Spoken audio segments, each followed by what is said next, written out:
então agora a gente está aqui na segunda etapa da bioconstrução, né? No caso que a gente usou a técnica de pau a pique para fazer as paredes de barro. Então a gente vê que a gente deixa na parede principal, quando a gente estrutura ela com os filetes de bambu e o tramado de bambu, né? Entre as vigas, a gente faz então essa primeira etapa que é levantar a parede. Só que ela fica ainda sem acabamento, né? Então a gente pode ver que tem os buracos até dos dedos aqui, porque depois ela vai receber então a capa de reboco grosso, que é o que a gente vai fazer hoje aqui. Então a gente faz essa superfície bem rústica, bem, como é que eu vou dizer, bem porosa assim também, para que o reboco grosso possa ter uma aderência melhor, né? Então isso aqui simularia, se fosse de cimento, de alvenaria, o chapisco de cimento, né? Para receber o reboco também de cimento. Então no caso do barro, a gente já na parede de barro, quando finaliza ela, a gente crava os dedinhos ou faz uns riscos com uma ferramenta que aumenta então cria vincos, né? Ou furinhos assim, para que esse reboco grosso possa ter uma aderência boa, para que com o tempo ele não se desprenda com facilidade, né? Porque então isso aqui é para durar assim muito tempo, né? Então a gente deixa bem irregular para que ele tenha essa aderência boa. Então no reboco grosso, então ele vai servir também para emparelhar o que antes na parede, quando a gente faz a parede, como ela ainda está uma massa mole e ela vem pesando, né? Quando a gente vai subindo ela acaba pesando, então embarriga numas partes, outra parte pode ficar mais para dentro assim, né? Então o reboco grosso ele vem e vai emparelhar tudo isso, né? Esses sarrafos que a gente usa também para estruturar os bambus da vertical, né? Que fica dentro desses sarrafos, tem um por fora e um por dentro, ele também vai ser coberto, né? Pelo reboco grosso. Só que aqui a gente tem uma questão que é um outro material diferente, né? Barro e madeira. Então são materiais que trabalham com uma dilatação diferente. Então se a gente colocar só o barro por cima dele, já aconteceu com a gente de, bem na parte onde tinha madeira, ele descolar com uma certa facilidade de se bater ou, né, por alguma coisa assim. Então a gente faz uma espécie de velcro para melhorar então essa cola entre esses dois materiais diferentes, né? Então a gente coloca um tecido de juta, seria o melhor, seria o ideal, em cima da madeira, grampeado, né? Bastante grampo. Então a gente faz esse velcro, né? Entre a madeira e o barro. Então a gente coloca esse tecido e depois vem com o reboco. Aqui no caso a gente optou por fazer algo mais não tão linear, né? Então a gente vai fazer o reboco grosso com a mão, né? Só que também dá para a gente, se quiser fazer uma parede assim, aquelas bem retinha, também dá para colocar os marcos de madeira, né, nas extremidades, vir com a régua de pedreiro, depois que colocou a massa, vem com a régua de pedreiro e vai fazendo com que ela fique lisinha, retinha, né, então bem mais linear. No caso que a gente optou em fazer com a mão, que ela fica com uma certa irregularidade, mas também ela fica retinha, né, ela deve ficar no prumo sempre, só que não fica tão linear, ela fica com alguma ondulação que a gente acha interessante, a gente acha bonito, dá uma cara mais de bioconstrução. Mas se a pessoa quiser também fazer algo bem linear, também é possível. É a mesma técnica assim, que se usa na construção convencional, então com os marcos laterais que vão delimitar a espessura do reboco e depois com a régua, né? Depois que aplicou a massa, vem com a régua ajeitando, tirando excesso, colocando onde falta, né? Então, inicialmente seria isso.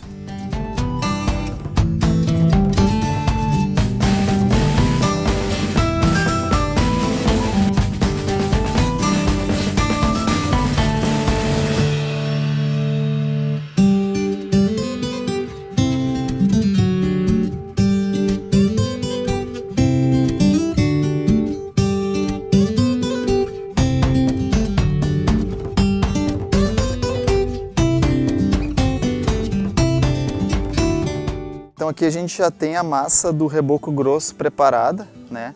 A gente já tinha testado o traço antes, como a gente já tinha falado em vídeos anteriores. Então para esse barro que a gente tem aqui, a gente usou o traço de 2 partes de terra para 1 parte e meia de areia, né? Que esse traço ele tem que ser muito bem certinho assim, porque ele não pode rachar demais, né, no reboco grosso, porque senão ele descola. Se ele rachar demais ele fica muito frágil, começa a descolar com o tempo. E ele também não pode ter muita areia, que daí ele não vai rachar, mas ele vai esfarelar fácil, ele não vai ter a resistência à abrasão, de tu passar a mão e cair coisas, né? Como por exemplo aqui, ó. né? Então o reboco grosso ele tem que estar bem definido assim, esse traço. Outra coisa é que a palha que vai aqui, ela tem mais ou menos 5 centímetros de espessura, de comprimento, aliás. Então ela é porque o reboco grosso ele vai em torno de 2 a 5 centímetros de espessura na parede. Então a palha não pode ser muito comprida, senão ela atrapalha depois o acabamento final, né? E o reboco grosso ele já tem que ficar com o acabamento final retinho, lisinho, porque depois o último passo, que é o reboco fino, ele tem 3 milímetros. Então ele é mais ou menos é como se fosse a massa corrida da estrutura convencional. Então ele é mais uma tinta grossa, assim, né? O reboco fino. Então a base do reboco grosso ela tem que estar bem lisinha, bem alinhadinha, para ter um acabamento perfeito depois com o reboco fino, né? Então a palha nesse caso é mais ou menos 5 centímetros de comprimento, não pode ser muito grande. Aqui também, como é um reboco externo, de uma área externa, então a gente adicionou também na massa como aditivo um pouco de óleo de linhaça, que ele serve para aumentar a impermeabilidade da parede. Para as paredes externas é interessante, para a parede de dentro de casa não é interessante, né? Não precisa.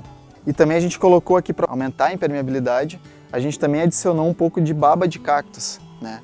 Então a gente coletou o cactus palma, né? Então pica ele, bota num balde com água, preenche com água, deixa 3 dias, ele vai liberar uma babaça, que daí tu coa, né? E coloca na água que tu vai misturar nessa massa, então ele aumenta a aglutinação e também dá uma certa impermeabilidade para a massa. Mas essa impermeabilidade que dá, ela também deixa respirar, que é interessante que essa parede respire, né? Então ela tem uma impermeabilidade, mas ao mesmo tempo não está selada, então isso é importante, né? Porque é isso que caracteriza a bioconstrução. Ela não fica selada, ela respira, mas ela tem também resistência à água da chuva, né? À umidade, então ela tem essa resistência. Então aqui a gente também já deu uma mangueirada aqui, molhou bem a parede, né? Ela estava seca, então a gente tem que molhar a parede antes de aplicar o reboco grosso, e para ter essa melhor aderência, né? Então aqui eu vou começar a aplicar com a mão, né? Aqui a gente escolheu aplicar só com a mão, sem usar a ferramenta. Então aqui como a massa ficou um pouco mais firme, eu molho a mão para modelar melhor, né? Aqui onde estão as madeiras, a gente já colocou em algumas partes o tecido de juta, né? Para ter esse velcro na madeira. E quando tem esse tecido, a gente dá uma lambuzada nele primeiro, com a argila. Que a argila que é a cola, né? Lembrando do que a gente tinha falado antes nos outros cursos, é a argila que faz essa cola. Então ela aumenta essa resistência aqui desse velcro, né? Então a gente tem que cuidar que também, às vezes vem mais na mão do que ficar na parede. Então a gente tem que ir molhando a mão para tirar a argila que fica na mão, né? E vai aplicando. E aqui vai espalhando, né? No primeiro momento vai só espalhando. E à medida que vai subindo, aí que a gente vai emparelhando, vendo onde está faltando, onde está sobrando, corta, né? Pode até cortar com um facão assim para tirar o excesso, né? Ela complica um pouco de usar a régua de pedreiro, né? De passar, porque ela tem a fibra. Então às vezes ela gruda, assim, a fibra gruda na colher, na régua de pedreiro, então é um pouco mais complicado. Então por isso que a gente prefere fazer com a mão. Depois, para finalizar, a gente costuma passar a desempenadeira de madeira, para alisar bem, molhando bem a desempenadeira, vai alisando e vai deixando a superfície mais lisinha, assim, né? Com uma certa porosidade para o reboco fino aderir, mas ao mesmo tempo lisa, né? Então isso seria basicamente o processo do reboco grosso. E aí vai colocando, vai aplicando. Ó, se molhar a mão também, ó, ela cumpre um pouco a função da desempenadeira, né? No acabamento, no alisamento. Ó, aí pode ir molhando. O segredo é apertar bem, fazer ela grudar bem assim, né, na parede.